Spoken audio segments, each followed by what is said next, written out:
आइए आज आपको वास्को डी गामा से पणजी के रोड से सफर दौरान मुंशी प्रेमचंद की कहानी आहुति सुनाता हूँ। आइए सफर के साथ कहानी के मजा ले। भारत के सामाजिक और पारिवारिक जीवन को उकेरने वाले कथाकार मुंशी प्रेमचंद की कहानियां यथार्थ के धरातल पर खड़ी होती हैं।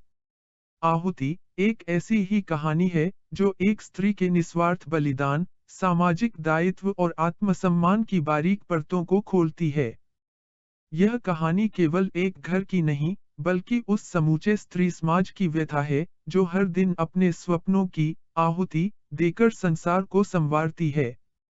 शांता एक पढ़ी लिखी, आत्मनिर्भर और संवेदनशील युवती है। बचपन से ही उसमें समाज को समझने की तीव्र जिज्ञासा रही है। उसका लालन पालन एक मध्यम वर्गीय परिवार में हुआ, जहां शिक्षा का महत्व था और स्वतंत्र विचारों को सम्मान मिलता था। पिता अध्यापक थे और मां गृहिणी, परंतु उन्होंने शांता को आत्मनिर्भर बनने की सीख दी। शांता में तेज बुद्धि, संवेदनशील हृदय और त्याग की भावना थी। वह कोई आदर्श नारी नहीं, बल्कि एक सामान्य युवती थी, जो अपने जीवन को सम्मान और प्रेम से जीना चाहती थी। शांता की शादी हरिहर से हुई। हरिहर एक बीए पास युवक था, पढ़ा लिखा, विचारशील, परंतु व्यवहारिक जीवन में असफल। उसे स्वाभिमान की परिभाषा कुछ और ही समझ में आई थी। नौकरी को लेकर उसका दृष्टिकोण अत्यंत रूढ़ था। उसे वही काम स्वीकार था जो प्रतिष्ठा वाला हो। शुरुआत में शांता ने अपने पति के आदर्शों को समझा, उनका साथ दिया। वह सोचती थी कि थोड़े समय बाद वह कोई अच्छा काम पाएगा। लेकिन समय बीतता गया और हरिहर ने कोई भी कार्य नहीं किया। घर की स्थिति बिगड़ने लगी। पैसे की तंगी हर रोज सिर उठाने लगी। शांता को यह देखना कठिन हो गया कि उसके माता पिता ने जो सलीका उसे सिखाया, वह इस स्थिति में खोता जा रहा है। शांता ने अपने ज्ञान का उपयोग करते हुए एक स्कूल में शिक्षिका की नौकरी प्राप्त की। तनख्वाह बहुत अधिक तो नहीं थी, लेकिन घर के लिए पर्याप्त थी। उसने घर की बागडोर अपने हाथ में ले ली। खर्चों का हिसाब किताब, राशन का इंतजाम, कपड़ों की जरूरत और पति की छोटी छोटी इच्छाओं का भी ध्यान। शांता यह सब करते हुए भी अपने चेहरे पर शिकन नहीं आने देती। वह अपने कर्तव्य को समझती थी। लेकिन उसके मन में यह कसक भी थी कि एक दिन हरिहर भी कुछ करेगा, उसके संघर्ष में साथ खड़ा होगा। हरिहर, जो शुरू में थोड़ी देर को तो अपनी पत्नी की मेहनत की सराहना करता है, धीरे धीरे उसमें ही अपनी हीनता खोजने लगता है। वह समाज की उन आवाजों को सुनता है, जो कहती हैं, बीवी कमाती है, मियाँ आराम करता है। एक दिन हरिहर गुस्से में आकर कहता है, अब यह सब और नहीं चलेगा। मैं नहीं चाहता कि मेरी पत्नी बाहर जाकर नौकरी करे।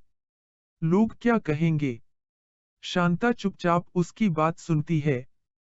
वह जानती है कि यह केवल सामाजिक दबाव नहीं, बल्कि आहत अहंकार है, जो बोल रहा है। फिर भी वह बिना तर्क किए कहती है, अगर तुम्हें यह ठीक नहीं लगता, तो मैं नौकरी छोड़ देती हूँ। लेकिन फिर घर का खर्च कैसे चलेगा? हरिहर कहता है, मैं कुछ न कुछ कर लूंगा। शांता मुस्कराती है। उसे पहली बार लगता है कि शायद अब उसका संघर्ष साझा हो जाएगा। वह नौकरी छोड़ देती है। एक दो सप्ताह ठीक चलता है। हरिहर कुछ जगहों पर आवेदन करता है, लेकिन उसे कोई नौकरी पसंद नहीं आती। कहीं वेतन कम, कहीं पद छोटा, कहीं काम भारी। शांता देखती है कि उसका सपना फिर से दरक रहा है। घर में राशन की कमी होने लगी, उधारी बढ़ने लगी। वह हरिहर से कुछ नहीं कहती, लेकिन रातों को जागकर हिसाब बनाती रहती है कि कैसे महीने का अंत होगा।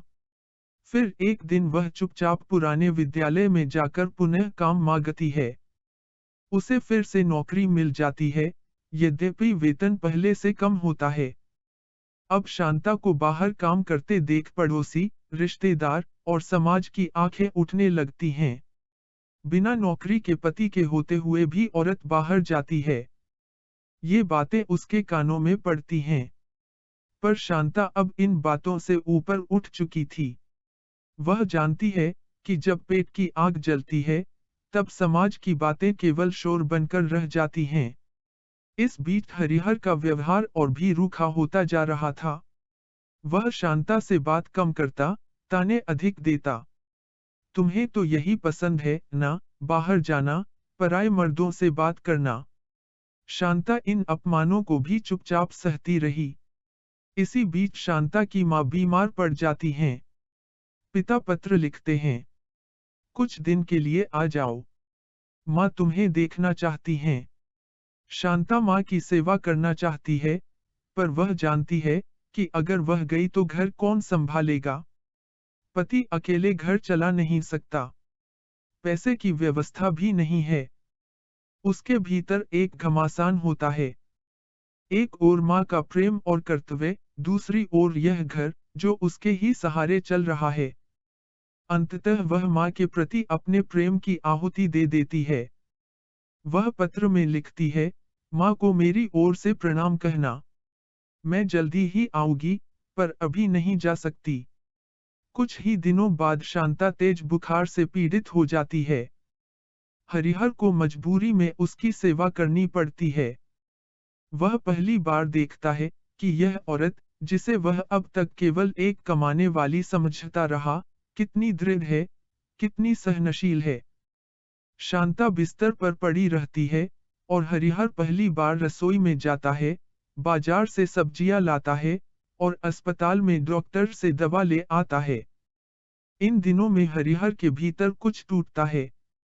उसका अहंकार, उसका आत्ममोह। उसे महसूस होता है कि उसका जीवन तो इस स्त्री के सहारे ही खड़ा है। एक रात जब शांता सो रही होती है, हरिहर उसके पास बैठकर फफक पड़ता है। वह कहता है, शांता, मैं तुम्हारे त्याग को कभी नहीं समझ पाया। तुमने मेरा घर, मेरा सम्मान, मेरी भूख सब कुछ संभाला। आज समझ पाया कि असली मर्दानगी रोज कमाकर लाने में नहीं, बल्कि जीवन के संघर्ष में साथ खड़े होने में है। शांता की आंखें भर आती हैं, लेकिन वह कुछ नहीं कहती। केवल उसकी हथेली हरिहर के हाथ को धीरे से दबा देती है।